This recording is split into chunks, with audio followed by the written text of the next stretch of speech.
I was recently greeted by Abrupt inaugural game, Dungeon Hearts, which is published by Devolver Digital, the people responsible for Serious Sam, though I'm not sure that's relevant. Abrupt itself appears to be a single fellow, Christopher Pavia, who does all the work, with some contracting out of assets, but that's inference on my part. Dungeon Hearts is a match 3 game with a throwaway story but interesting mechanics.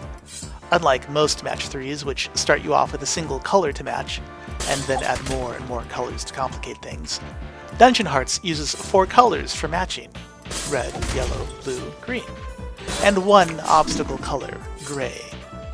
Additionally, rather than limit movement to trading places between gems, you can move most any of them along unobstructed paths on the board. Also, you are unable to match in groups of 4 or 5. It's 3 or nothing. Finally, the game board moves at what becomes an alarming pace. And as an aside, yes, I know gray is a color. However, for simplicity I will ignore that fact, and anytime I say color here, I will be referring to red, yellow, blue, or green, generically. Though this seems a recipe for simplistic and unimpressive puzzle games, subtle nuances quickly reveal deeper gameplay opportunities. Triads, when matched, are replaced by a diamond gem, which acts to destroy other same hued gems on its track when clicked, as well as the gray obstructing gems. Also, while the simple gray spheres do nothing, gray polygons act either as debuffs or damage spells against the colors. Yes, the anthropomorphized colors are where the forgettable story makes itself known. Each relates to a character with hopes and dreams that were dashed by poor decision-making skills some time prior to the game starting. When the gray polygons touch red, blue, or whatever, the colors take damage and can eventually die. In return, whenever you click on diamonds of a given color, that character deals damage to the monster. What monster? The gray one. If one of your colors die, that colored gem is no longer viable and simply crumbles when you click it. Avoid that by eliminating the gray polygons and using abilities gained as the character levels up. Deal enough damage and the monster dies.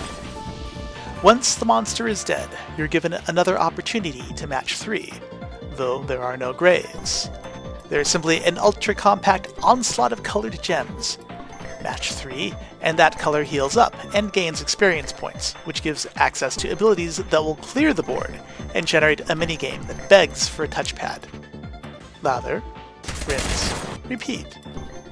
The real strategy in the game comes from letting your powers combine in Captain Planet fashion, as this increases the point or damage multiplier. This is done by lining up your colors and making sure you remove the grays efficiently before you get overwhelmed. There are issues to be had with the game. The avatars and art are very bland and unimpressive. Perhaps this is for the best, as flashy visuals would create a lot of noise which would compete adversely with the unending stream of dots. The music, also, is probably forgettable, as while writing this I can't even think of what I thought of the music. And, as mentioned, the story seems to be thrown in out of obligation rather than anything else. I don't know if this should count against it though, a great many puzzle games have stories that are equally contrived, if not more so.